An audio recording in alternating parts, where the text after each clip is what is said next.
friends, it's Melissa, and welcome back to Dream Daddy.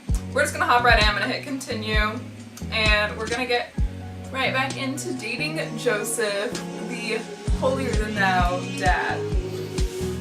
So last time when we went on a date with him, we baked some stuff with him, and we went to a bake sale, and we kind of found out that him and Mary are not the happiest together. So we're gonna see how this plays out.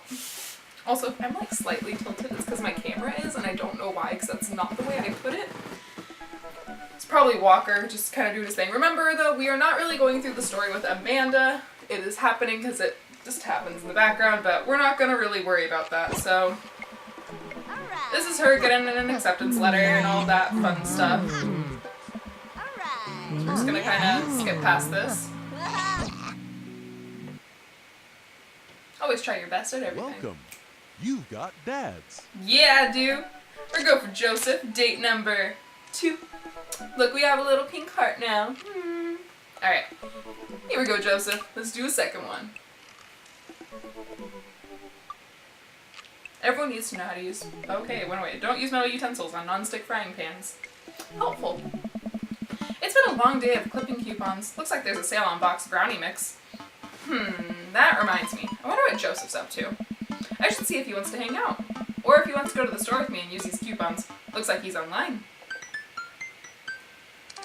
Hey Joseph, wanna hang? Takes a moment for Joseph to respond.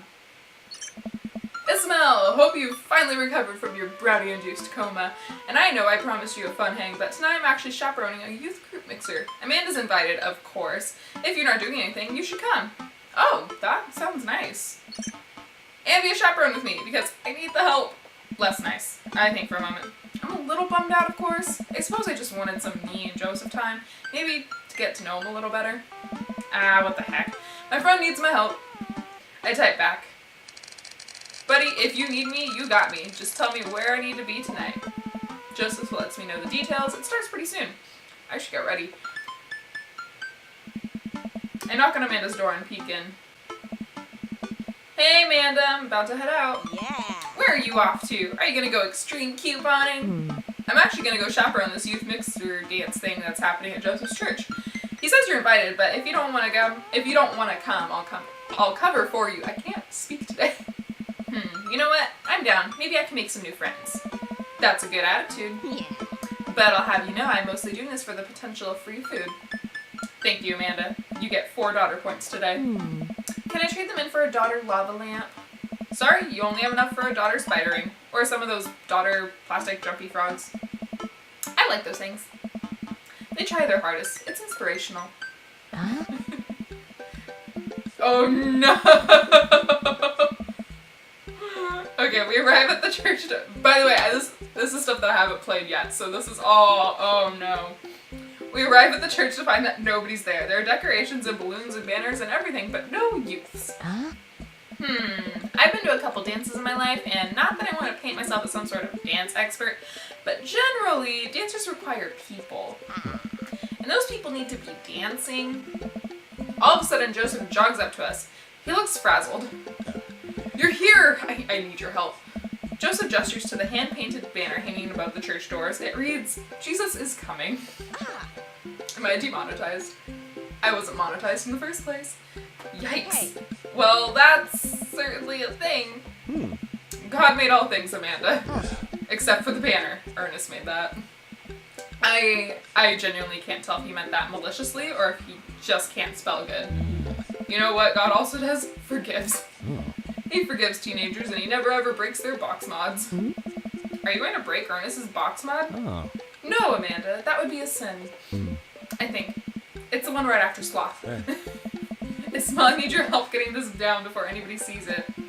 I can swing that. Amanda, can you help? Physical labor, huh? Amanda begins rapidly scanning the mostly empty room, looking for an escape route of her own. I have to go set up the food. Oh. The food's already set up. I'm gonna do a final inspection pass on the food to make sure it's up to code.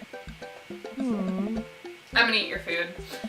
Amanda's able to bolt away before myself or Joseph can get another word in. Whew, she really can boogie when she wants to. Her father was a giant pair of legs. I dated some giant arms once, but it turned out they were alright. You must have been devastated. Oh. It was an Armageddon. I love a good pun. No, I get it. Yeah. I'll workshop it. There's a gem in there somewhere. I liked it, Joseph. Don't you listen to Isabel. I liked it. I'm really glad you're here. Are you enjoying my company, or did you just lure me out here for my strong arms and height advantage? A little bit of both. It's always something with you, Joseph. Something handsome and pious. Is it pious? You're not I think it's pious. You're not that pious. Hey. Debatable. You just allured to breaking a child's vape pen. I would have lost the debate. You ready to do this? Let's make some magic happen. Magic isn't real, Ismail. God said that. God was also a bush one time. True. Was he? Joseph and I grab a stepladder and walk over to Ernest's banner. That turd Ernest had one final trick up his sleeve. Looks like this nightmare was stapled and taped 6 ways from Sunday. Any ideas? What happened to your strong arms and height advantage? Right. I forgot about those. But I realized my oversized dad fingers are far too large to get leverage on those tiny staples. You got a hammer I could use to pry these off? Ismail, this is a church. We get a little nervous around hammers. And nails. I'm kidding. We just don't have a hammer. Yeah. But we have to hurry. The youths will be here any moment. I'll never hear the end of it if we don't fix this. Wait, I have an idea. I run to grab the marker that Ernest used to draw this thing and jump back on the ladder. We can't get it down, but we can send a different message. I only got one shot here. Let's do this right. Well, is human? Let's go with calming. Yeah. There we go. I'm able to turn the U into an A and an L, somehow. It's a little tight, but it works. Oh, that worked. Okay, well, that was true, I guess. Back in his calming presence, Joseph. Relax. Crisis averted. Let's just hope the youths don't notice. Joseph checks his watch. The DJ should be here by now. Just then, the doors swing open and a man struts in with his DJing equipment. Oh. Wait, you're not the usual guy. What happened to Evan? Evan knew exactly when to play the Cupid Shuffle. Hey, I'm not Evan. Evan sold all his DJ equipment to the backpack through Europe, so I'm filling in for him.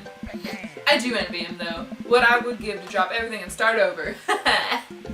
Are you alright? Alright? I'm better than alright. I'm DJ Spin Master Quinn. He sighs heavily. I am. I usually do trivia nights, but I moonlight on the ones and twos to give myself a sense of purpose in life. Is he okay? Well, you'll have to do. You have a playlist of fun songs that you will like and that won't inspire impure thoughts or tempt them to the dark side, right? Hey. The DJ thinks for a moment. Believe me, buddy, I got what you need. Oh. Okay, great. I'll let you get set up. The DJ leaves. Let's keep an eye on this one. He sounded like he was just gonna play Creep by Radiohead on repeat. Oh no. After some time, kids from the community start filling into the dance hall, and some of them notice our sign hack, but they don't seem to care. Most of the kids group off into tiny clusters, standing in circles and casting sideways glances to the other groups of teens. Man, I do not miss being a teenager at social functions. I don't either. It's awful. Hey, party people! Everyone in the room turns their attention to the DJ. DJ Spin Master. That's great. DJ Spin Master Quinn coming at you with the sound the people want. We're off to a good start. All right. This next tune goes out to all the ladies in the audience. Ladies, let me hear you say yeah! A few half-hearted yes echo through the crowd. Hey. Alright! He sighs again. Man, it's been a heavy couple days. This next one's actually just for my wife, Sandra. I hope we can work things out, my little honeysuckle vine. Now, The who was DJ begins playing creepy Radiohead. No! Amanda sidles up to me, pizza in one hand, punch in the other. Creep, huh? Bold choice for a youth group. Let's see where he goes with this. After the song finishes, he plays Creep again. Is the DJ crying?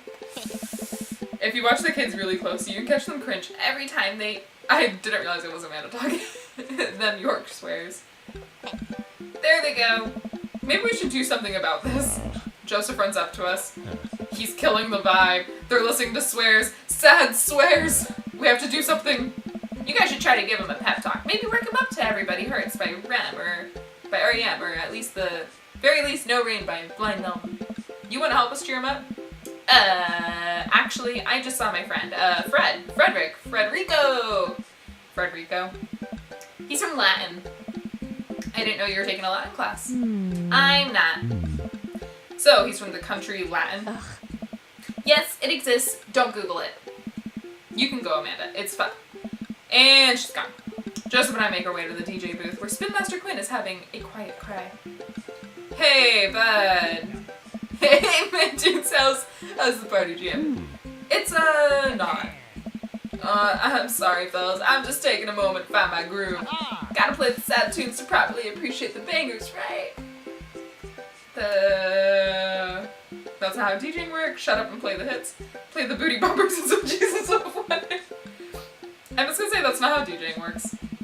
Now stop me if I'm out of line here, since I've never been a DJ and don't have any current plans to become one. But I don't think that's how it works. The kids came out here to have a good time. You gotta cool it on the sadness. That was a good one! Yes, okay. Hey, buddy, if it's problems you're having with...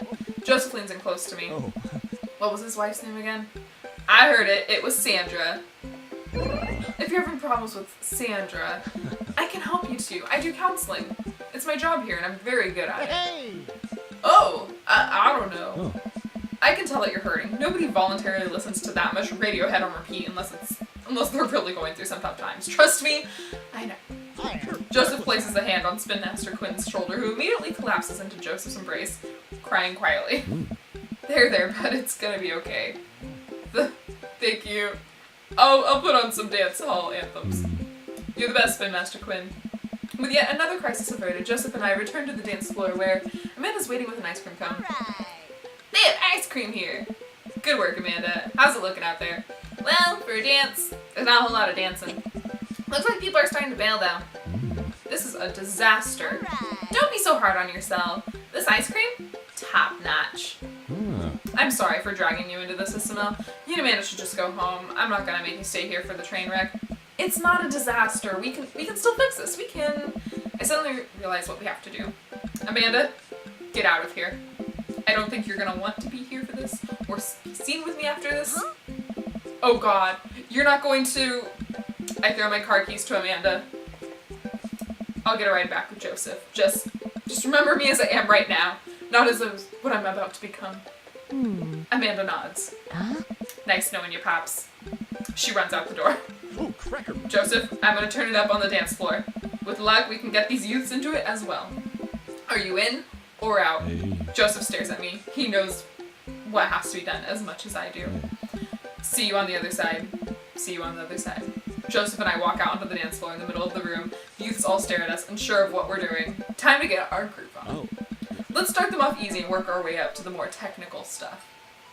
So let's start with the lawnmower. Sure. No. Roll the dice like that, right? Yeah, let's do lawnmower. Alright, let's start this baby. I start lawn mowing the dance floor. Joseph seems to respond to that and decides to mow another patch of grass on the dance floor. That's the stuff. I look around. Well, looks like we got everyone's attention. Alright, Ismael, let's turn up the heat. Ooh, Running Man or Sprinkler? Let's do the Running Man. Since time immemorial, the move has never let me down. I start jogging in place, matching the movements with my arms pushing out. This seems to awaken something in Joseph, who feels the fire of the Running Man. Or the Running Man deep within him. I look around at the youths. They're getting into it. Keep it up. I think they're coming around. Let's do... Ooh... What's the hammer slide? God, I just don't know dance moves. It's really bad. For a dancer, I don't know dance moves. Oh, that wasn't good. I tried to do the hammer slide. Honestly, it's not a bad bit, but the kids don't get too into it. Good effort, buddy, but I think that pan flashed a little too long ago. Dang it, no. They're not looking too lively, but we can still turn it around. Moonwalk, moonwalk. I start sliding my feet backwards. I can't tell if this looks good or not, but I think these kids have seen enough people do moonwalks that they understand the general concept. Joseph makes a moonwalk attempt as well. Surprisingly, dude pulls it off flawlessly. I look around to the youths. They're cheering! Alright, time for the big finish. Attempt an unrehearsed backflip. Lift Joseph up. Death drop. I've seen enough internet videos of this move where I think I can really nail it. On beat drop, I kick my leg and dramatically fall to the floor, my back landing on the ground with a shablam. All the kids immediately start screaming. They know what's up. But at what cost? I will feel this for weeks to come. My chiropractor is gonna be pissed. What was that? The future of dance. The kids swarm the dance floor. They're all laughing and dancing to the music. Looks like our job here is done. I think I did that in the last video too. Somewhat obligingly, the kids take to the dance floor and start to move around. Before long, they're starting to laugh and enjoy themselves. It was dicey, but we've done our jobs. And I only messed up once, so that's good. Come on, the rest of the chaperones will take it from here. What? I have something to show you. So Joseph leads me out of the main room and down various darkened corridors of the church. I can barely see anything and find myself tripping over my own feet. Joseph, I think I lost you. His hand finds mine in the darkness. I'm right here. I'm glad he can't see me blush. We keep walking. Where are we? This church is huge. We're almost there. I actually have to admit that I was a little dishonest with you. I didn't just invite you out here to help me chaperone. What happened to lying being one of the 10 things you're not supposed to do? I think there's an exception for when you're trying to surprise a friend. Joseph closes the door behind us. I guess we're in a random room in the depths of this church now. What could he possibly have planned? So last time we talked about escaping to an island where we could live out an easy tropical lifestyle where our only worry is trying to find that lost shaker of salt. Since we can't actually do that, I figured I could bring a little bit of the tropics to the Maple Bay. It's not quite Margaritaville, but something like it. Joseph throws on the lights. Ah! Welcome to the Margarita Zone. I look around as my eyes adjust to the light. It's his office, but there are twinkle lights strung across the walls, little garlands of fake flowers, and 2 beach chairs set up in front of the desk. There's a blender and 2 glasses sitting on the table. Ukulele music plays softly in the background. Joseph, this is amazing. Nice. There's no pop tops to step on here, buddy. It was like a fly. I just caught it and threw it. That was weird. You did this for me? Joseph takes a seat and gestures for me to do the same. Oh. I did this for us. I think we've both earned it. I settle in while Joseph pours us both margaritas. You really went all out. Wow. I have a flair for the dramatic, and you can't lead the community if you don't know how to make a good margarita. I take a sip of mine. This is a killer margarita. I would follow this man. Do you think the dance is gonna go okay without our sick dance moves? No, not here. You're missing the point of Margarita Zone. Margarita Zone is a place of rest and relaxation. It's a place where you can kick your feet up and forget about your worries for a while. Watch out for blown out flip-flops. Let's get tattoos of Mexican cuties. It's heaven on earth with an onion slice.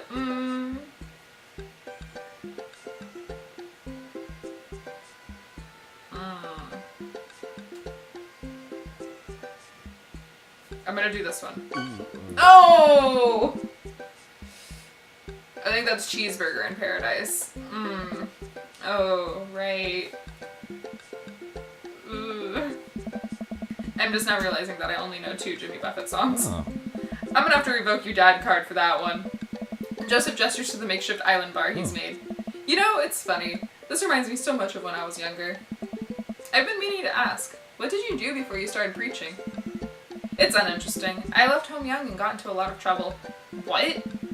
What kind of trouble? Trouble meant I got to go wherever I wanted, whenever I wanted. I hitchhiked around the country, went on adventures, met all kinds of people. Did some stuff I'm not too proud of. But I was young and in love, and I didn't have to answer to anybody. And now, I host fundraiser car washes and take the kids to soccer practice on the weekends. Oh. Sorry, I don't mean to get heavy here. It's okay. It seems like you spend a lot of time taking care of others, but not enough time taking care of yourself. If you need to talk about it, I'm here for you. Joseph stares deeply into the blender filled with ice and margarita mix. Oh. It's just, I think about Margaritaville a lot, or I guess the concept of it. A place where I could just strum on my 6-string while I wait for the shrimp to boil, drink margaritas all the time, forget my worries. It's an easy life. I had Margaritaville once, but I think the closest I'm ever going to get back to it is Margarita Zone. A short and occasional reprieve from my daily life. Is that such a bad thing? This is pretty nice. It doesn't last forever. That's the rub. When you're in Margarita Zone, it's not like your problems have really gone away. You're just choosing to ignore them. Maybe you're looking at it the wrong way. Maybe Margarita Zone is actually better than Margaritaville because Margaritaville itself is an impossible ideal. Remember what Spin Master Quinn said? Sometimes you have to play the sad tunes to appreciate the bangers. If stepping on a pop top is your biggest concern, how could you possibly appreciate the boiling shrimp? Oh. And Margarita Zone isn't landlocked to this office. I think this is about finding the little pieces of Margarita Zone throughout your day and taking joy in those moments. That's awfully optimistic of you. It doesn't have to be anything big. For me, I think it's being able to quietly do word jumbles and drink some strong coffee in the morning to see my daughter smile, or I smile at Joseph, to spend some quality time with a good friend. Yeah? Yeah. I can feel myself leaning closer to Joseph. Is it just me, or is he leaning closer too? Joseph tenses up. He downs the rest of his margarita and he hops out of his chair. It's getting late. We should head back. Sure. Joseph and I make sure the dance wraps up before he takes me back to the cul-de-sac. I hop out of Joseph's car before he pulls it into his own driveway. Thanks again for the help. Thanks again for Margarita Zone. Margarita Zone, I cannot say that. Maybe we'll go back there one day. If we do, it'll be my own damn fault. Joseph chuckles and drives away. Aww. I walk into my living room and find Amanda curled up under a blanket and groaning on the couch. Hey, Panda, you feeling okay? Dad, I have a tummy ache. Eat too much youth group food? I drink too deeply from the well of life, and now I pay the price. And by well of life, I mean that big, lukewarm punch bowl of seltzer juice and sherbet. Amanda slides to the floor with an elongated groan. Need anything, kiddo? A time machine that goes back approximately 2 hours in the past so I can warn myself of the folly of excess. I'll pour you a glass of water. Love you, Pops. How'd the dance go? Oh, I crushed it. Got the kids on the dance floor at the expense of my dignity. Sounds good. A fair trade. Also, everything hurts. I'll see you in the morning, kiddo. Night, Dad. You always have time for a beer with your buds. But what if you don't like beer? Date complete. What I get? I'm not cool at all, though. Oh no, this is not a good score. Thank you so much. Oh, I still got an A. I'm happy. But I'm not cool at all. Okay, friends, well, I think that's going to do it for this episode of Dream Daddy. In the next episode, it will be our third date with Joseph, and we'll see what happens. So far, I think I got an S on the last date, so I got an A on this one, so we're doing good. I can't completely mess it up. So, if you guys liked this video, please go ahead and give it a thumbs up. Comment down below and let me know what dad would you like me to date after Joseph, because I'm planning on doing 3 dads. So Joseph is the first one. What are the other 2 you guys would like to see me date and have that go out? If you guys want to subscribe and so that you don't miss the next video when it comes out, you guys can click, I don't know where my face cam is, but it'll be somewhere around where you can click on subscribe. And if you want to watch another video, I'll also have that out there somewhere. But thank you guys so much for watching and for being here, and I will see you all next time. Bye-bye! Bye-bye! I low-key forgot my whole outro.